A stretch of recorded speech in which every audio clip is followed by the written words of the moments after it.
Good morning all of you. इस video में हम प्रोटोजोआ डिजीज यानी कि परजीवी जनित रोगों के बारे में जानेंगे। तो प्रोटोजोआ डिजीज की बात करें इससे पहले आज इंजीनियर्स डे है, क्योंकि आज भारतीय इंजीनियरिंग के भीष्म पितामह एम विश्वेश्वरैया का जन्मदिन है और उनके जन्मदिन के अवसर पर हम भारत में इंजीनियर्स डे के रूप में मनाते हैं। तो अब बात करते हैं प्रोटोजोआ डिजीज की। तो उससे पहले प्रोटोजोआ होता क्या है इसके बारे में जान लेते हैं। तो प्रोटोजोआ एक कोशिकीय जीव है, यानी कि प्रोटोजोआ में एक ही सेल पाया जाता है और यह अपने आवास और भोजन के लिए दूसरे जीव पर आश्रित होता है। तो इसका सबसे बेहतरीन एग्जाम्पल जो है आपका हेयर लाइस है, यानी कि जू है, जो कि मानव शरीर के बालों में पाया जाता है और उसका मुख्य भोजन जो है मानव रक्त है, यानी कि रक्त ब्लड। तो आइए बात करते हैं प्रोटोजोआ डिजीज यानी कि परजीवी जनित रोगों को।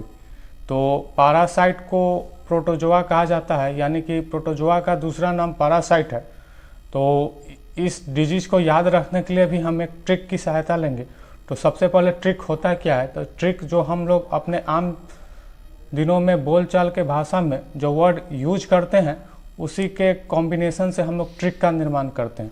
तो प्रोटोजोआ डिजीज का जो ट्रिक है, पापा काम पे सोएं, पापा यानी कि पैरिया, का यानी कि काला जर, म यानी कि मलेरिया, पे यानी पेचिस डिसेंट्री एंड सोए सिकनेस निद्रा रोग। तो आइए जानते हैं पैरिया के बारे में। तो इसका जो पैरिया है इंटाइमोबा गिनगिवालिस, जो कि पोल्यूटेड वाटर में पाया जाता है और यह इफेक्ट कहाँ डालता है, तो आप में से बहुत को पता होगा कि पैरिया दांतों से संबंधित डिजीज है और यह इफेक्ट हमारे टीथ और गम यानी कि दांत और मसूड़ दोनों पे अपना इफेक्ट डालता है। इसके सिम्टम्स की बात करें यानी लक्षण की बात करें तो बैड ब्रीथिंग। आप में देखे होंगे कि आपके मित्र में से बहुत का अगर आपके साथ बैठते हैं तो उनके मुंह से दुर्गंध आती रहती। तो यह पैरिया का भी लक्षण है, मुंह से दुर्गंध आना। और ब्लीडिंग और स्वेलिंग ऑन गम यानी कि मसूड़ में सूजन और मसूड़ से खून का आना इसके प्रमुख लक्षण है। ट्रीटमेंट की बात करें तो इसके लिए जो सर्जरी करवाया जाता है गिनगिवेक्टोनमी, इसमें आपके गम यानी कि मसूड़ के अनहेल्दी टिश्यू को हटा दिया जाता है इस प्रोसेस में, सर्जरी प्रोसेस में। और दूसरा जो गिनगिवोप्लास्टीज मेथड है, इसमें आपके गम के अनहेल्दी टिश्यू को रिमूव करके उसमें हेल्दी टिश्यू को ट्रांसप्लांट कर दिया जाता है। तो ये जो गिनगिवोप्लास्टी मेथड जो है सर्जरी का, वो काफ़ी ज़्यादा एक्सपेंसिव है, आम आदमी के पकड़ से बाहर है, यानी कि आम आदमी इस गिनगिवोप्लास्टी का उपयोग कम करता है। तो मुझे उम्मीद है कि पैरिया के बारे में आप जान लिए होंगे। तो अब अगले डिजीज यानी प्रोटोजोआ डिजीज काला जर की बात करते हैं। तो इसका जो प्रोटोजोआ है लेशमोनिया, जो कहाँ पाया जाता है भाई, तो यह भी पोल्यूटेड वाटर में पाया जाता है। लेकिन इसका जो कैरियर है सैंड फ्लाई है। तो सैंड फ्लाई यानी मक्खी, सैंड बालू मक्खी पानी में बैठती है, यानी दूषित पानी में बैठती है।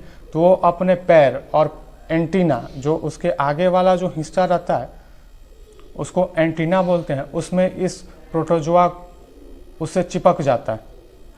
और चिपकने के बाद यह अगर आम इंसान को काटती है यानी मनुष्यों को काटती है तो यह काला जर का प्रोटोजोआ मनुष्यों में ट्रांसप्लांट हो जाता है, यानी कि मनुष्यों के शरीर में चला जाता है और इसके कारण काला जर होती है। यह इफेक्ट कहाँ डालता है भाई, तो यह इफेक्ट हमारे लीवर और स्प्लीन में डालता है। अब पूछिएगा कि स्प्लीन होता क्या है, तो स्प्लीन जो है हमारे स्टोमक यानी अमाशय के ठीक पीछे होता है और यह काम क्या करता है, इसका फंक्शन क्या है। तो इसका जो फंक्शन है, हमारे ब्लड सेल में जो आरबीसी यानी कि रेड ब्लड सेल, लाल रक्त कणिकाएँ कोशिकाएँ, लाल रक्त कोशिकाएँ जो पाई जाती है, वह डेली उसका निर्माण होता है ब्लड के साथ। जो पुराने यानी ओल्ड आरबीसी जो होती है उसे नष्ट करने का काम कौन करता है, स्प्लीन करता है। तो काला जर के सिम्टम्स की बात करें तो ब्लड लॉस और फीवर यानी कि खून की कमी। तो जाहिर सी बात है कि आरबीसी जब खून में ज़्यादा जमा हो जाएगा तो लाल रक्त कोशिकाओं की खून में संख्या ज़्यादा होने पर तो आपका जो सर्कुलेटरी सिस्टम जो है वो ठीक ढंग से फंक्शन नहीं करेगा और उसके कारण बुखार भी आएगा और व्यक्ति कमज़ोर भी हो जाता है। ट्रीटमेंट की बात करें तो इसके ट्रीटमेंट को लेकर एंटी पैरासाइटिक और एंटी फंगल ड्रग्स का यूज किया जाता है।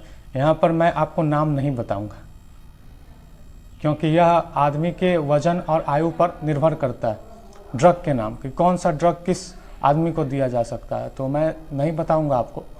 अगले प्रोटोजोआ डिजीज मलेरिया की बात करें तो यहाँ पे ध्यान दीजिएगा कि काला ज्वर जो डिजीज है प्रोटोजोआ डिजीज के मौत के मामले में नंबर 2 पर है। यानी कि संसार में जितनी भी प्रोटोजोआ डिजीज से मृत्यु होती है उसमें काला ज्वर दूसरे स्थान पर है, अगर सही ढंग से इसका इलाज नहीं किया गया तो।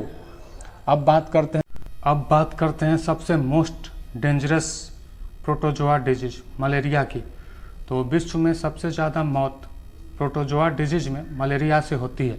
तो इसका प्रोटोजोआ यानी कि पैरासाइट जो है प्लाज्मोडियम है, जो कि पॉल्यूटेड वाटर में पाया जाता है। इसके कैरियर की बात करें तो फीमेल एनोफिलस मॉस्क्विटो। तो यहाँ पर आप लोग ध्यान दीजिएगा कि काला ज्वर का जो कैरियर है वो सैंड फ्लाई है, जबकि मलेरिया का जो कैरियर है वो फीमेल एनोफिलस मॉस्क्विटो है। तो इसके इफ़ेक्ट की बात करें तो इसका जो पैरासाइट है वो हमारे ब्रेन और लीवर दोनों पे इफ़ेक्ट डालता है। सिम्टम्स की बात करें तो chilling fever and joint pain. इसके ट्रीटमेंट के लिए भी एंटी पैरासाइटिक ड्रग का यूज किया जाता है और वर्ल्ड मलेरिया डे 25 अप्रैल को मनाया जाता है। अब नेक्स्ट प्रोटोजोआ डिजीज यानी परजीवी जनित रोग की बात करें तो डिसेंट्री, जिसे हम लोग हिंदी में पेचिस के नाम से जानते हैं, इसका जो प्रोटोजोआ है एंटोमेवा हिस्टोलिटिका। अब एंटोमेवा हिस्टोलिटिका कहाँ पाया जाता है तो यह भी पॉल्यूटेड वाटर में पाया जाता है और यह इफेक्ट कहाँ डालता है भाई तो लार्ज इंटेस्टाइन यानी कि बड़ी आंत में। तो यहाँ पर ध्यान दीजिएगा कि हैजा जो कॉलेरा जो होता है उसका बैक्टीरिया आपके स्मॉल इंटेस्टाइन पर अपना इफेक्ट डालता है और जबकि डिसेंट्री यानी पेचिस का जो प्रोटोजोआ होता है वो लार्ज इंटेस्टाइन यानी कि बड़ी आंत पर अपना इफेक्ट डालता है। तो इसका सिम्टम्स क्या होगा तो जब बड़ी आंत पे इफेक्ट डालेगा ना तो लूज मोशन तो जरूर होगा भाई, और लूज मोशन के साथ साथ डिहाइड्रेशन भी हो जाएगा यानी कि खून यानी कि शरीर में पानी की कमी का हो जाना। तो इसके ट्रीटमेंट यानी इलाज के लिए जो प्रोसेस किया जाता है उसमें आपको आईवी फ्लूइड दिया जाता है यानी कि इंट्रावेनस फ्लूइड और एंटीबायोटिक इसके लिए दिया जाता है डिसेंट्री को रोकने के लिए। तो आप उम्मीद करते हैं कि डिसेंट्री को समझ चुके होंगे। अब सबसे लास्ट प्रोटोजोआ डिजीज सिकनेस यानी कि निद्रा रोग की बात करते हैं। अब पूछिएगा निद्रा रोग होता क्या है तो आप में से बहुत हम लोगों में से यानी आप लोगों या हम लोगों में से बहुत से लोगों को हिल स्टेशन और फॉरेस्ट में सफारी पर जाने में काफ़ी ज़्यादा इंटरेस्ट है यानी कि काफ़ी मन लगता है। तो वो लोग जब जाते हैं तो वहाँ जो सीसी फ्लाई पाया जाता है यानी कि सीसी मक्खी पाई जाती है तो उसमें प्रोटोजोआ जो सिकनेस का प्रोटोजोआ है ट्राइपैनोसोमा ब्रूसी जो है वह फॉरेस्ट और हिल स्टेशन पे ही पाया जाता है और यह जो कैरियर के रूप में यानी कि इंसान में कैसे पहुंचता है तो सीसी फ्लाई यानी सीसी मक्खी के द्वारा यह प्रोटोजोआ इंसानों में प्रवेश करता है और इसके इफ़ेक्ट कहाँ डालता है तो जाहिर सी बात है कि जब हम सोते हैं या कुछ भी अपने मूवमेंट करते हैं तो उसमें हमारे ब्रेन का काफ़ी महत्वपूर्ण योगदान होता है। तो जाहिर सी बात है कि जब सिकनेस निद्रा रोग की बात करें तो इसका जो प्रोटोजोआ है हमारे डायरेक्ट ब्रेन पे इफ़ेक्ट डालता है और इसके सिम्टम्स यानी लक्षण की बात करें तो फीलिंग स्लीपी यानी दिन सोने का मन हमेशा सोने का मन करता रहता है, वोमिटिंग यानी मितली और हेडेक यानी कि सर दर्द। और इसके ट्रीटमेंट को लेकर भी एंटी पैरासाइटिक ड्रग का यूज़ किया जाता है और इसका नाम मैं आप लोगों को पर छोड़ देता हूँ क्योंकि आप लोग भी थोड़ा काम कीजिए, गूगल पे सर्च कीजिए या किसी मेडिकल कंसल्टेंट से संपर्क कीजिए। उम्मीद है कि प्रोटोजोआ डिजीज आप लोग को काफ़ी आसानी से समझ पाए होंगे। और अगली वीडियो में मैं आप लोगों को वायरल डिजीज यानी कि विषाणु जनित रोगों के बारे में बताऊंगा। तो आज के लिए बस इतना ही। बहुत बहुत धन्यवाद and happy engineers day again. Thank you so much.